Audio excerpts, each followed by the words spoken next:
This is Joe Masabni with Texas A&M AgriLife Extension Vegetable Specialist located at Dallas Center.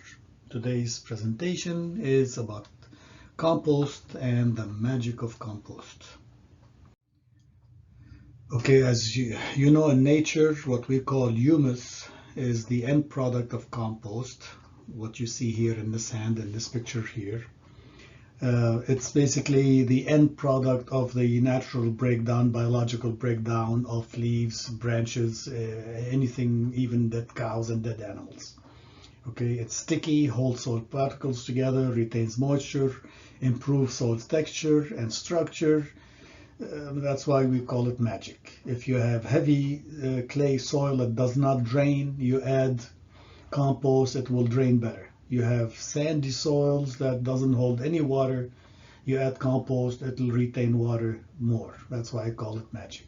Basically, it improves the drainage in clay soils and increases or enhances the water holding capacity in sandy soils.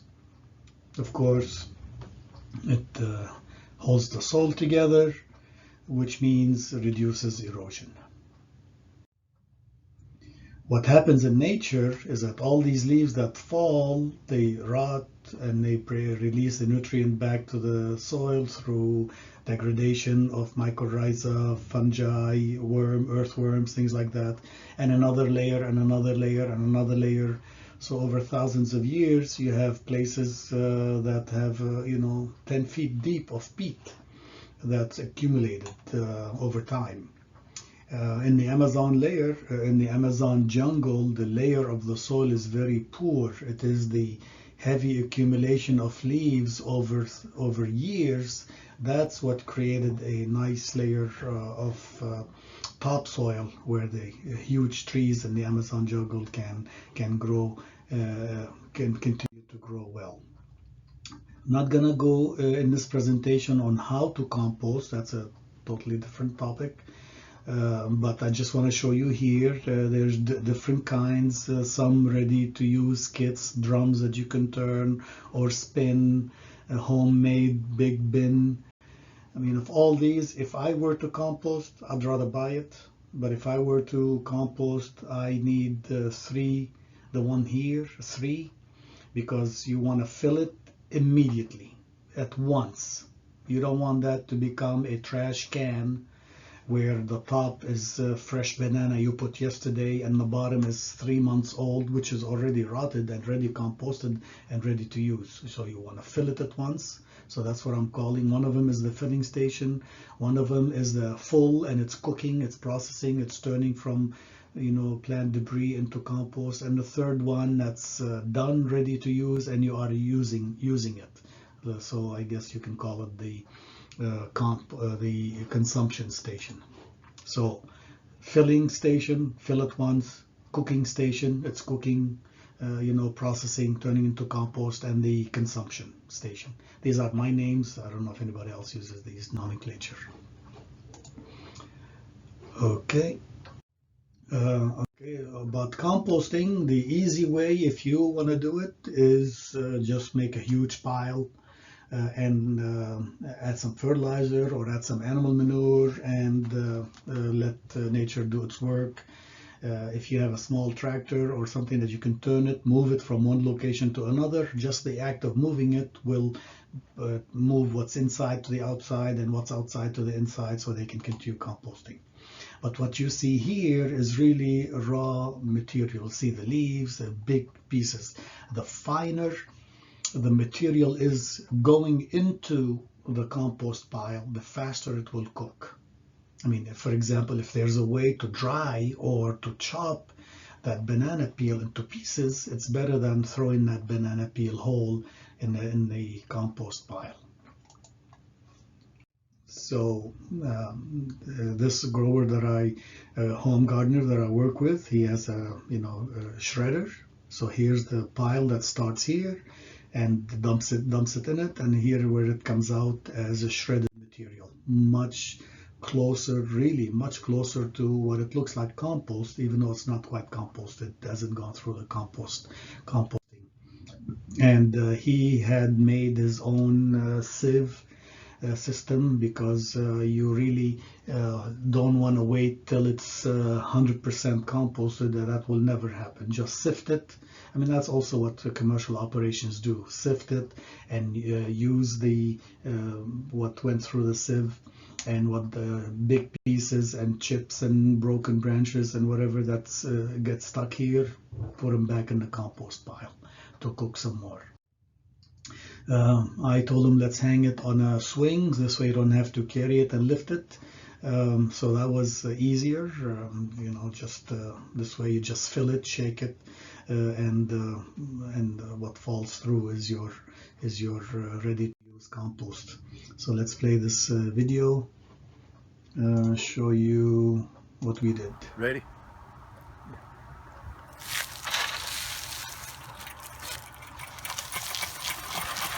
So you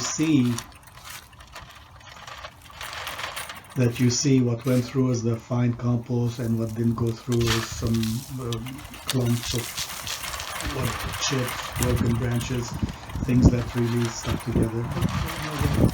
So that is the beauty of a toy like this. Ready?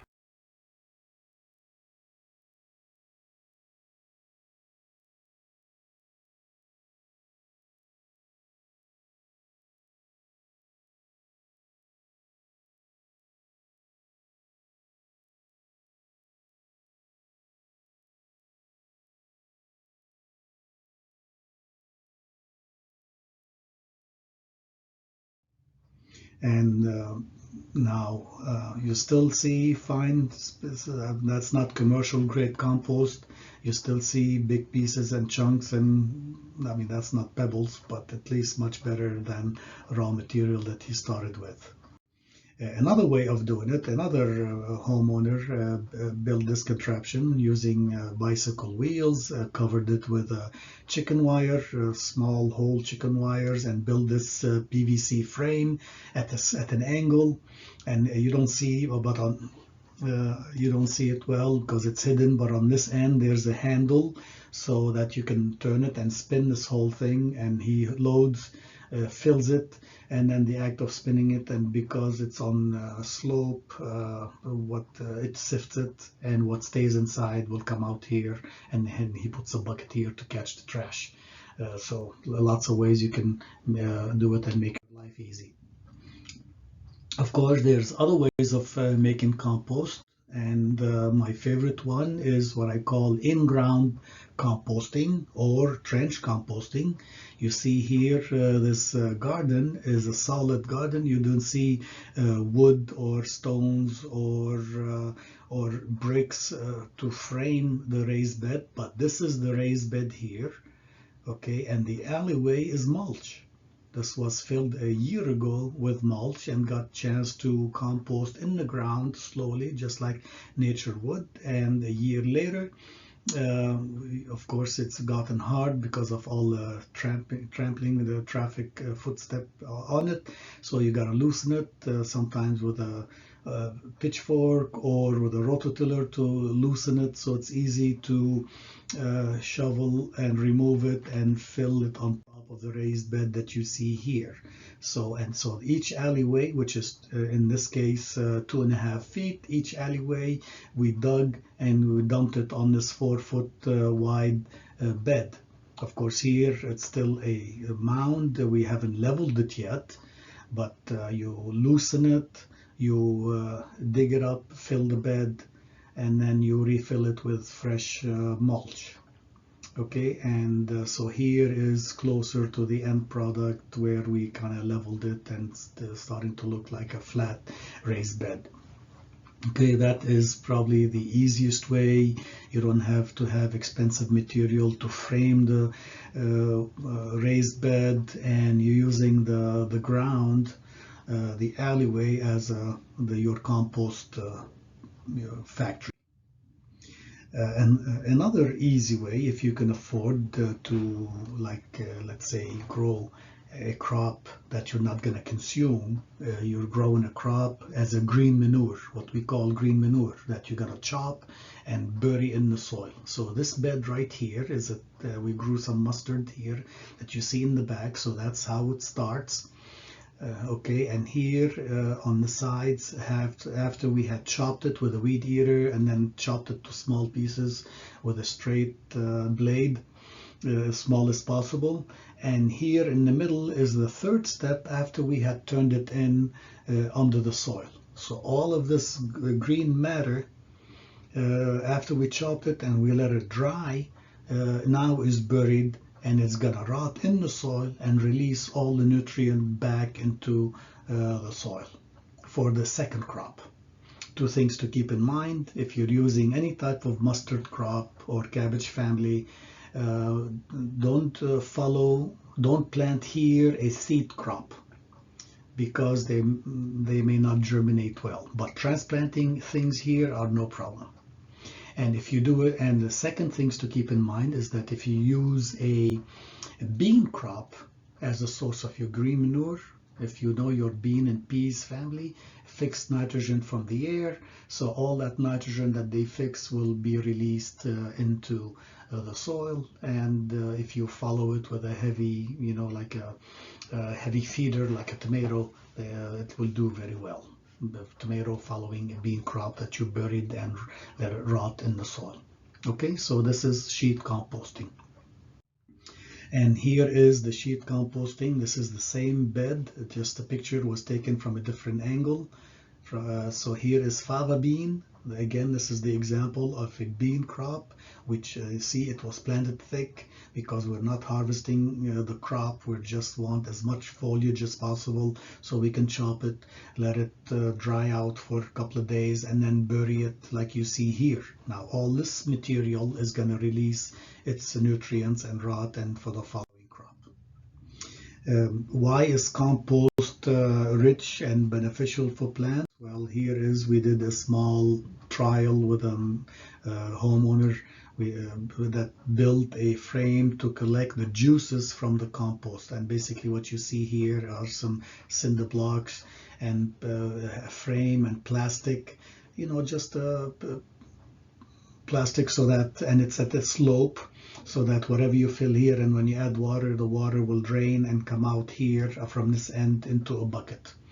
And then put see here, we also put the pipes with holes in them, so that will catch the water and direct the water towards this corner, sloping to that corner. A cage, and we put what do you call them, cardboard boxes, so that the compost does not fall through the holes here. Filled it with compost, and you see in this picture it's filled with compost, and every time we added rainwater, in this case this was rainwater added, you see the juices coming out. That's what we call compost tea.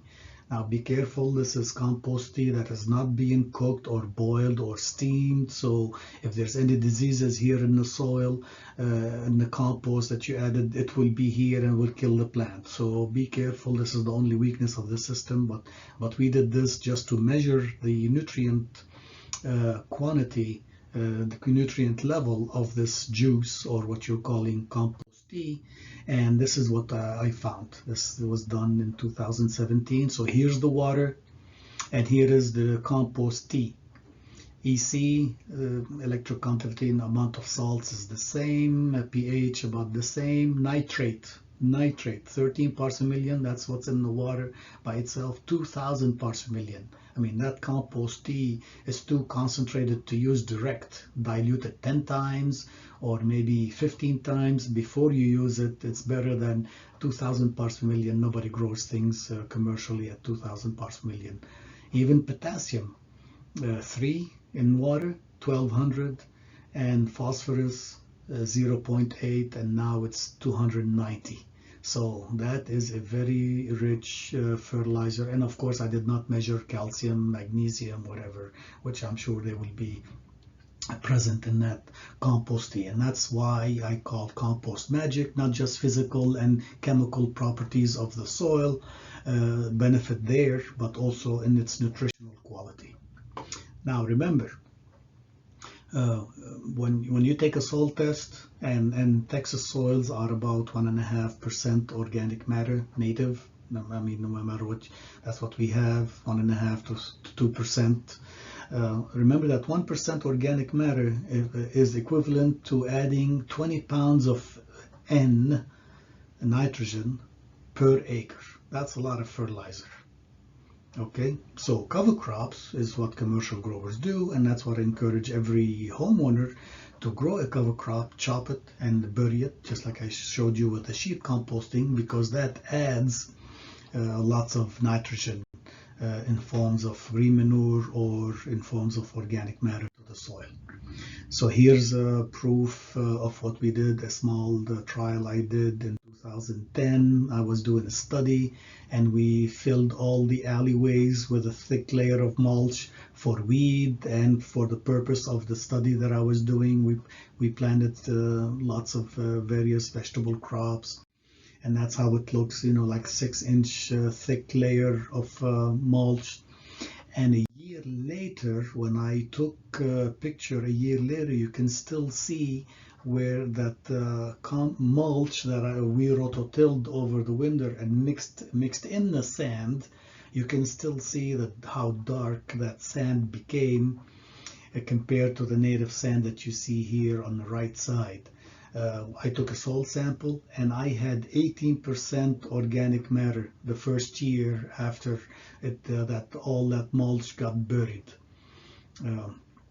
Okay, 18%.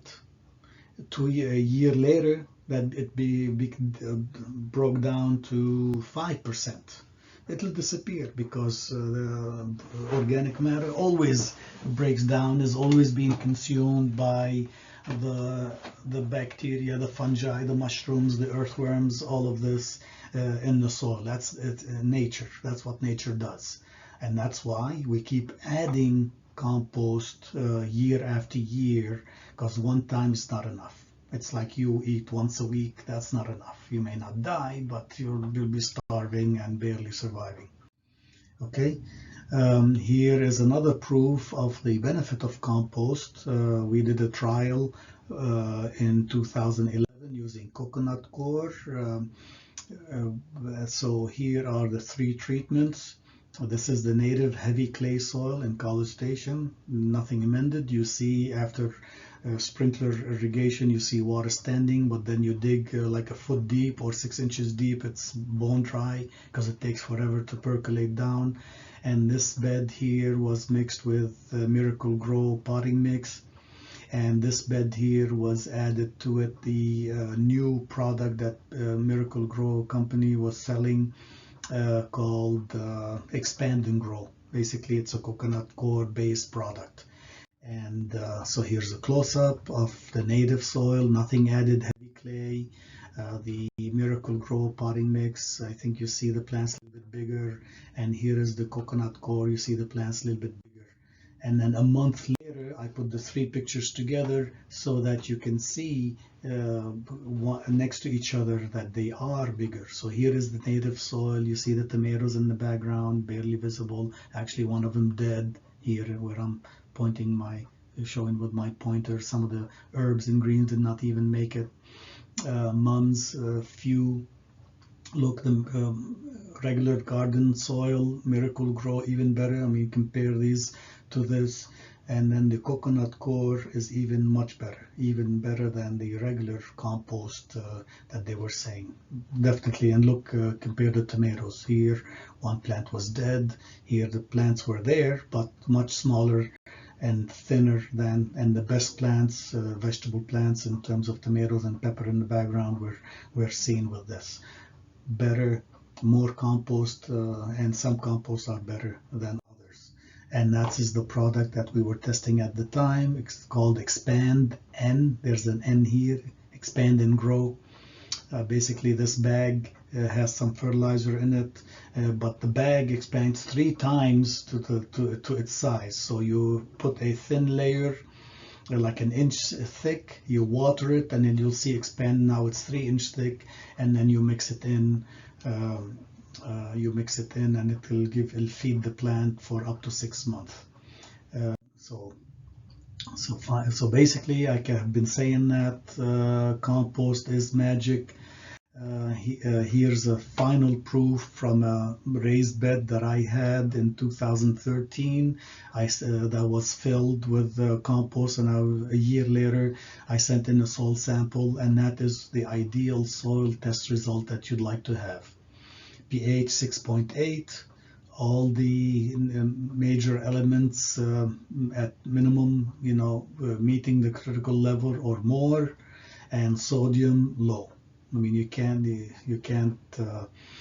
you wish for that what you want to plant. There's nothing you have to amend. You see zero recommendation. You nothing have to do to fix the pH. And if you keep adding compost, I guarantee you never have to worry about pH, and your soil pH will become 6.8 and then will stay there forever.